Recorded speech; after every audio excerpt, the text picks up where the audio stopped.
isang guro at Panginoong Jesucristo. Hindi ang guro kung sino pa. Ang sabi, iisang guro na siyang ating Panginoong Jesucristo. Kung siya ang iisang guro, siya ang ating pakikinggan pag nagtuturo siya sa atin. Iyon po ang punto ko. Kaya, ngayon po ang ating pag-aaralan at pakikinggan yung turo ng iisang guro. Huwag tayong pumayag na ang magturo sa atin si Buddha. Iba ituturo ni Buddha o si Shinto. Huwag yun. Hindi po yun ang guro na may karapatang magturo na galing sa Ama ang karapatan. Kasi nung marinig ng mga apostol dun sa bundok na sinasabi sa langit na ito ang aking sinisintang anak na siya kong kinalulugdan, siya inyong pakikinggan. Yun mismo ang pagbibigay ng Diyos ng giya sa mga apostol para ang pakinggan nila ang Panginoong Jesucristo na siyang iisang guro na itinakda ng Ama para sa mga Kristiyano sa panahon mula nung unang mangaral si Kristo hanggang sa katapusan na ng mundo. Siya po ang ating guro. Sa Kanya tayo sasangguni, ang Kanyang aral, yung salita ng Kristo, yun po ang ating iisa-isahing pag-aralan mula ngayong gabi hanggang sa susunod na mga gabi kung loloobin ng Diyos. Sapagkat yun ang doktrina ni Kristo. Pag tayo nakinig sa iba, doktrinang hindi kay Kristo, masama po ang kahulugan nun, mga kapatid. 7:7 ng Marcos hanggang 8. Datapwat walang kabuluhan ang pagsamba nila sa akin na nagtuturo ng kanilang pinakaaral ng mga utos ng mga tao. Ayon, maliwanag ano po. Walang kabuluhan ang pagsamba nila sa akin, sabi ng Panginoon, na nagtuturo ng kanilang pinakaaral ng mga utos ng mga tao. Ano ngayon ang nangyari sa 8? Nilisan ninyo ang utos ng Diyos at inyong pinanghahawakan ang salit-saling sabi ng mga tao. Yan po ang masama niyan na lisanin natin, humiwalay tayo sa utos ng Diyos at ang panghawakan natin yung salit-saling sabi ng mga tao. Kaya nga, sabi ni Kristo, walang kabuluhan ang pagsamba nila sa akin. Sumamba man tayo, mag-abuloy man tayo, bigay man natin lahat ng ating kayamanan. Pero ang ating sinusunod pala, utos ng mga tao, doktrina ng mga tao, walang kabuluhan ang ating ginagawa. Kaya sa relihiyon, mga kababayan, ang relihiyon po, hindi nakukuha yan sa parang paano-ano lang, parang reckless tayo. Ang relihiyon, we have to take religion and we have to practice religion as seriously as it must be. Kailangan sa pagre-relihiyon, gawin natin yung pinakamabuting pagsusuri bago tayo mag-relihiyon. Marami pong kabaliwan sa ating panahon. Maraming pagliligaw sa ating panahon. Ipinagpauna po yan ng Biblia na may magtuturo ng ibang aral, yung mga palalo, yung walang nalalamang anuman tungkol kay Kristo. Ang ituturo, ibang aral. Doon po tayo dapat mag-ingat. Para wag tayong madaya, umpisahan natin pag-aralan ng aral ng Panginoong Jesucristo. Doon po sa Mateo 28:19, bago po pumanik sa langit ang Kristo, nagbilin siya doon sa 11 apostol. Matatandaan nyo, 12 po ang apostol. Nagtalo si Judas, nagtraidor. Nung makilala niya yung kanyang kasama ang ginawa, nagpatiwakal si Judas. Nagpatihulog si Judas na patiwarik. Sumabog ang kanyang tiyan ayon dun sa aklat ng gawa. 11 sa mga apostol ang natira. Doon sa 11, sinabi ni Kristo, bago po siya umakyat sa langit, ang ganito. Basahin po natin ang 28 ng Mateo 19. Dahil dito, magsiyaon nga kayo at gumawa kayo ng mga alagad sa lahat ng bansa na sila'y inyong bautismuhan sa pangalan ng Ama at ng Anak at ng Espiritu Santo.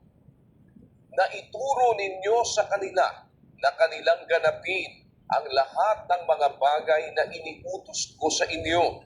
At narito, ako'y sumasa inyong palagi hanggang sa katapusan ng panahon. Ayon, maliwanag na yung ituturo na sinabi ng Panginoong Jesucristo hanggang sa katapusan na yan ng ating panahon. Ang sabi niya sa 11 apostol, magsiyaon kayo, gumawa kayo ng mga alagad sa lahat ng bansa na sila'y inyong bautismuhan sa pangalan ng Ama, ng Anak, at ng Espiritu Santo. Pagkatapos, na ituro ninyo sa kanila na kanilang ganapin ang lahat ng mga bagay na iniutos ko sa inyo. Hindi naman pala tayo dapat maligaw, mga kababayan. Bago umakyat sa langit ang Panginoong Yesus, iniwan niya ang bilin sa mga apostol na gumawa ng alagad sa mga bansa. Anong gagawin para makagawa ng alagad? Babautismuhan sa pangalan ng Ama, ng Anak at ng Espiritu Santo. Pagkatapos, ituro ninyo sa kanila na kanilang ganapin lahat ng mga bagay na iniutos ko sa inyo. At narito ako'y sumasa inyong palagi hanggang sa katapusan ng panahon. Dito po tayo ngayon susunod. Gagawa tayo ng alagad. Paano gagawa ng alagad? Babautismuhan, tapos ituturo ang lahat ng mga utos ni Kristo. Yung aral ng Panginoong Jesucristo. Unang-unang aral niya, bautismo. At tandaan nyo mga kapatid, bautismuhan ninyo sila. Yun po ang unang aral na dapat isagawa. Kung mag-iisip kayo, lalo na yung mga Sabadista, sabi nung Sabadista, ilan ang utos ng Diyos? 10. Mali po yun Bakit? Kasi nagbabautismo sila Wala naman sa 10 utos yung bautismo. So, isang usapan po yun, mga kapatid. Kasi, sa 10 utos, walang bautismo. Kristo, may bautismo. Tapos ng bautismo, ituturo ang lahat ng aral niya. At sabi niya, ako'y sumasa inyo hanggang sa katapusan ng panahon. Until the end of the age. Sabi niya dun sa English. Kaya, ang ituturo, yung aral ni Kristo. Babautismuhan, tapos tuturuan ang aral ni Kristo. Na tuparin yung aral ni Kristo. Kung tayo nasa party ng pag-aaral, pagsusuri, hindi namin kayo babautismuhan agad. Kundi, susuriin muna natin yung aral. Pag nasuri nyo na ang aral, mga kapatid, nakita nyo tama, yun ang una nating tutuparin, magbautismo. Pero, susuri muna tayo ng aral ni Kristo. Alamin natin muna kung yung aral na ating itinataguyod sa Iglesia ng Diyos o sa Church of God International, ayun nga yung aral ni Kristo. At ang garantiya ko sa inyo, magdala kayo ng pangsulat, papel, lapis, o kaya tandaan ninyo na kung meron kaming ituturo sa inyo hindi aral ni Kristo, huwag niyong tatanggapin. Tanggapin niyo lang yung aral ni Kristo. At yung aral ni Kristo, nakasulat po sa Biblia yon. Pag hindi nakasulat sa Biblia, huwag niyong tatanggapin. Kasi yung aral ni Kristo, yung utos niya, lahat yon nakasulat sa Biblia. Hindi po pwedeng walang nakasulat tatanggapin natin. 14:37 ng unang Korinto, pakinggan niyo.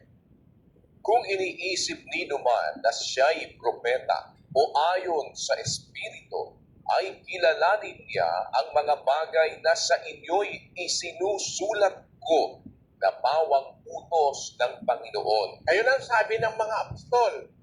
Ang lahat ng sa inyo'y isinusulat ko, sabi ni Pablo, pawang utos ng Panginoon. Kaya yung lahat ng utos ng Panginoong Jesus, makikita natin isinulat ng mga apostol. Pagka hindi isinulat, hindi utos yun. Kasi sabi niya, liwanag eh. Ang mga bagay na sa inyo isinusulat ko, tawang utos ng Panginoon. Yung salitang tawang sa Tagalog, ang ibig sabihin nun, lahat, bawat isa na itinusulat ko,